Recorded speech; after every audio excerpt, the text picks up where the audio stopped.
Bonjour, je suis Thomas Macaire, je suis chef de produit chez Nikon France. Donc je t'ai expliqué que quand j'étais allé en 2010 au salon de la photo, on m'avait dit c'est un appareil photo. Est-ce que depuis 2010 les choses ont changé chez Nikon?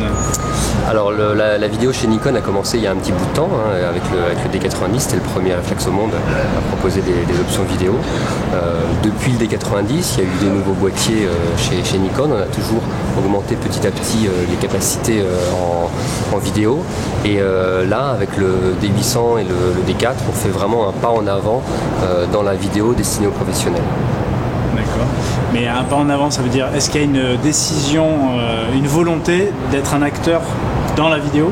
Alors il y a une vraie volonté de la part de Nikon d'être un acteur dans le monde de la vidéo.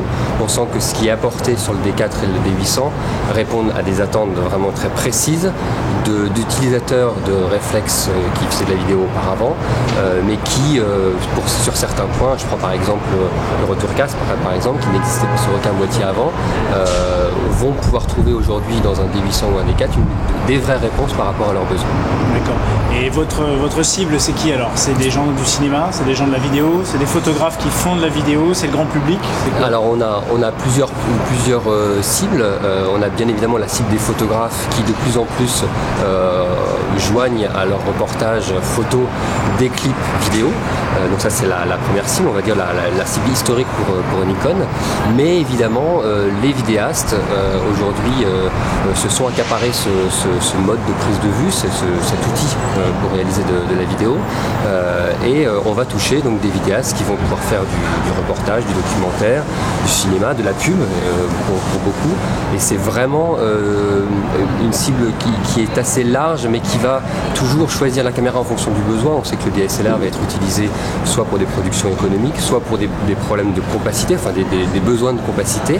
On ne va pas aller contre des caméras sur le marché ultra professionnel, sur le cinéma pour filmer la totalité de l'ensemble des productions cinématographiques.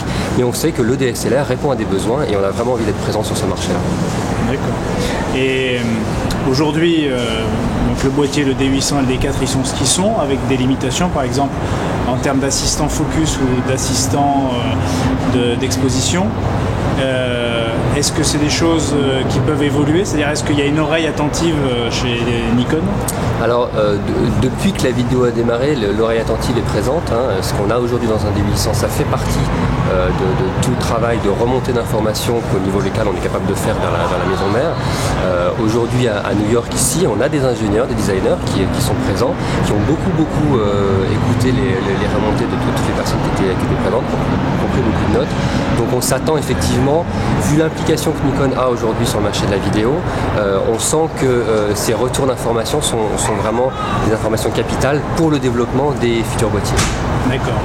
Donc là, par exemple, si je te fais une liste au Père Noël en disant ça serait bien d'avoir 10 bits en sortie HDMI, un picking en focus et puis une petite cellule au centre en pourcentage pour avoir l'exposition, c'est pas un rêve? Ça peut être... Alors c'est pas un rêve, je n'ai pas de boule de cristal pour savoir si et quand ce sera des fonctionnalités qui seront présentes. C'est en tout cas des choses qui ont été vraiment notées, qui font partie, alors tu n'as listé que des points on va dire qui manquent aujourd'hui dans le D800 et le D4. Il y a beaucoup de choses qui sont présentes dans un D4 et dans un D800 qu'il n'y avait pas dans les boîtiers précédents et qu'il n'y a pas aujourd'hui non plus dans les boîtiers de la concurrence, même sur des nouveautés. Oui, je pense que petit à petit ces fonctionnalités vont augmenter. On va avoir des boîtiers qui seront beaucoup plus fins dans la capacité d'être utilisés comme des outils de production cinématographique. D'accord. Est-ce que tu peux me lister justement les qualités? Tu parles des qualités qu'on ne retrouve pas sur le marché, tu penses à quoi? Alors pour toute la partie son, qui est quand même un élément qui est essentiel dans la captation vidéo, le fait d'avoir une prise micro, mais surtout le retour casque, la possibilité d'ajuster aussi les niveaux les niveaux sonores, de pouvoir avoir un monitoring visuel aussi sur l'écran. Ce sont des éléments qui, pour la partie audio, sont vraiment des avancées par rapport à ce qui existe. Et puis on a eu la volonté en fait d'élargir au maximum les formats de prise de vue.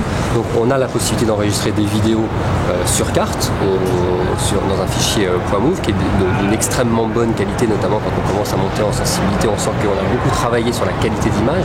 Et si on souhaite aller encore plus loin, et si on souhaite faire rentrer les fichiers dans des flux de production, on a la possibilité d'exploiter la sortie HDMI avec un enregistreur externe, on peut directement travailler dans un format de montage pour gagner en rapidité de production, mais aussi en qualité d'information, puisque du coup on va être en 4:2 en termes de richesse de couleurs.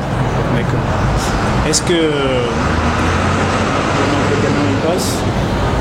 ça veut dire que donc le mot vidéo chez Nikon c'est pas un gros mot? Alors non, c'est pas un gros mot. En même temps, nos boîtiers sont avant tout des appareils photo. On voit bien que l'ergonomie d'un D800 reste une ergonomie d'appareil photo.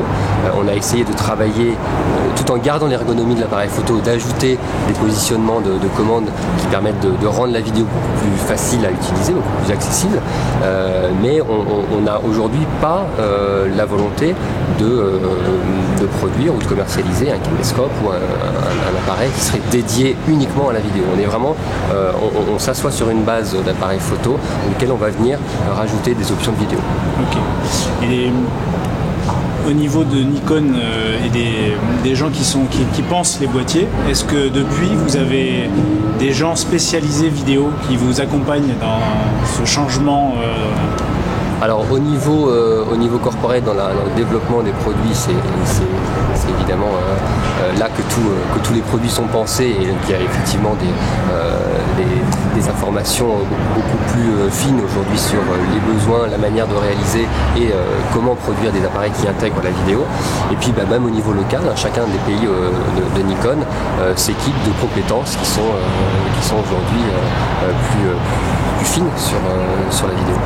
Donc ça veut dire que si moi j'ai l'intention de faire un film avec un D800 ou un D4, est-ce que je peux trouver des ressources chez Nikon qui peuvent me conseiller et me dire si je peux réaliser ce film Alors, de manière générale, que ce soit pour la photo ou la vidéo, Nikon développe beaucoup de services autour de la production des appareils photo. On sait qu'une fois que l'appareil est dans les mains de l'utilisateur, il y a un chemin encore qui peut être long. Donc au-delà du simple service après-vente pour des questions de réparation ou d'entretien vraiment matériel, on a développé des formations. On a aujourd'hui à la Nikon School des formations qui sont dédiées à la vidéo.